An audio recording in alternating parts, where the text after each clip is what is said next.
शिक्षक सम्मान समारोह में मंच पर अपनी गरिमा प्रदान कर रहे हमारे जवाहरलाल नेहरू कृषि विश्वविद्यालय के कुलगुरु आदरणीय पीके Mishra ji, Jabalpur chamber of commerce के अध्यक्ष और मेरे बड़े भाई आदरणीय प्रेम दुबे जी, आदरणीय परमानंद तिवारी जी, आदरणीय नलिन कांत वाजपेयी जी,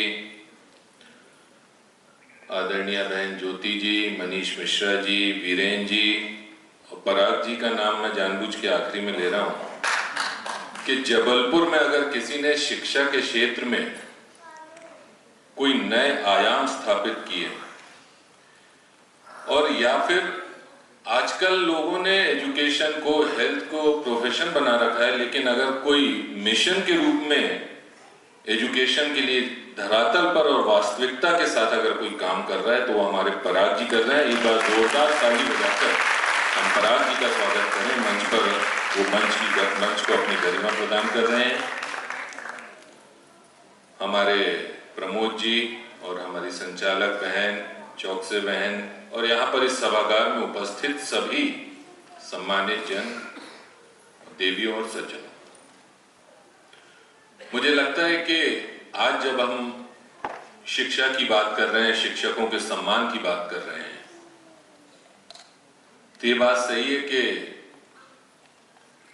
कोई भी व्यक्ति जब जन्म लेता है तो उसकी जीवन यात्रा जो शुरू होती है घर के बाहर अगर वो पहला कदम रखता है, पहले गुरु तो निश्चित रूप से हमारे लिए देवतुल्य हमारे माता पिता होते हैं, लेकिन उनसे भी ऊपर अगर दर्जा किसी को दिया गया है तो वो गुरु को दिया गया। वो इसलिए कि जब बाहर की दुनिया में हम कदम रखते हैं तो हमको उंगली पकड़ के राह दिखाने वाला अगर कोई होता है तो वो हमारा गुरु होता है और सारा जीवन हम उसके बताए हुए मार्ग पर चलकर ही आगे बढ़ते हैं, अपनी जीवन यात्रा को पूर्ण करते हैं। साथियों, आज उनका सम्मान, मुझे लगता है कि शिक्षकों के लिए सम्मान जैसा शब्द भी छोटा होता है, क्योंकि वो सिर्फ व्यक्ति को राह नहीं दिखाते बल्कि वो एक भविष्य का निर्माण करते, एक समाज का निर्माण करते, एक देश का निर्माण करते हैं। इसलिए आज जिन भी शिक्षकों का यहाँ पर सम्मान हो रहा है, मैं उनको बहुत बधाई, शुभकामनाएं देता हूँ, उनके चरणों में प्रणाम भी करता हूँ, क्योंकि गुरु का स्थान हमारे लिए सर्वोपरि है। और साथियों, अभी आदरणीय मिश्रा जी ने मुझे दबाव में ला दिया था बोलने को लेकर। अब देखिए, बाद में बोलने का फायदा ये होता है कि आप कहीं से कुछ ना कुछ मटेरियल निकाल के बोल देते हैं तो लोगों को लगता है कि आप ही सबसे ज्यादा अच्छा बोल रहे हैं। तो अब जो भी पूर्व वक्ताओं ने बोला उसमें से मैंने थोड़ा थोड़ा बहुत चुरा लिया, कहीं किसी का कहीं किसी का, और अपनी बात पूरी कर दी। लेकिन ये तो खैर एक हास्य की बात हो गई। मेरा फिर भी ये कहना है कि देखिए, हम सबकी जिम्मेदारी होती है आज समाज के लिए, आज हमारे क्षेत्र के लिए, हमारे देश के लिए। और अगर जब ज्ञान की बात आती है तो भारत उस सनातनी परंपरा से आता है जहां विज्ञान के पहले भी अगर ज्ञान था तो वो भारत के पास था। और पूरे विश्व को अगर ज्ञान देने का काम किया, विश्व गुरु ऐसे ही नहीं कहा जाता था, ऐसे ही भारत को नहीं कहा जाता था कि विश्व का नेतृत्व करता है। उसके हमारे पास सबूत है, प्रमाण है, आधार है।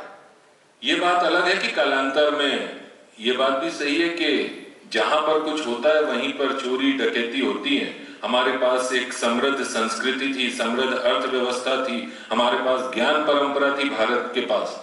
तो निश्चित रूप से आक्रांताओं ने भारत को टारगेट किया, हमारी संस्कृति पर प्रहार करने का प्रयास किया, हमारे ज्ञान। देखिए, लोग कहते हैं ना कि आप व्यक्ति के घर से उसका धन चुरा सकते हैं लेकिन ज्ञान नहीं चुरा सकते। इतने आक्रांता इस देश में आए, लंबी गुलामी हमने झेली हमारे देश ने, लेकिन हमारी ज्ञान परंपरा को कोई चुरा नहीं सका। और आज उसके बूते फिर भारत आत्मनिर्भर भारत बनने जा रहा है, विकसित भारत बनने जा रहा है, सशक्त भारत बनने जा रहा है। और इसमें एक बहुत बड़ी और महती भूमिका अगर है उस ज्ञान परंपरा को आगे ले जाने के लिए, आने वाली पीढ़ी को तो उन तक पहुंचाने के लिए, तो उसका माध्यम होते हैं हमारे गुरु, हमारे शिक्षक, जिनके लिए आज ये सम्मान कार्यक्रम रखा गया है। अभी मेरे से परमानंद भैया कह रहे थे कि बहुत ज्यादा नहीं बोलना है, तो मैं समझ गया था उनका इशारा कि वो मेरी तरफ था, क्योंकि नेताओं को माइक मिल जाए, सामने दर्शक मिल जाए तो सबसे ज्यादा वही बोलते हैं। लेकिन आज हमारी वो बहन बहुत ज्यादा बोली, मतलब उनको लगता है कि नेतागिरी में आना चाहिए। क्या नाम है उनका?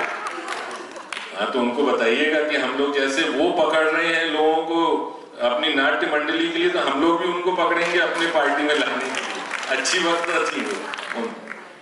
तो आज के इस आयोजन के लिए मैं परमानंद भैया, नलिनीकांत भैया, आप लोगों को आपके प्रति आभार ज्ञापित करता हूं कि आपने मुझे आज यहाँ पर बुलाया।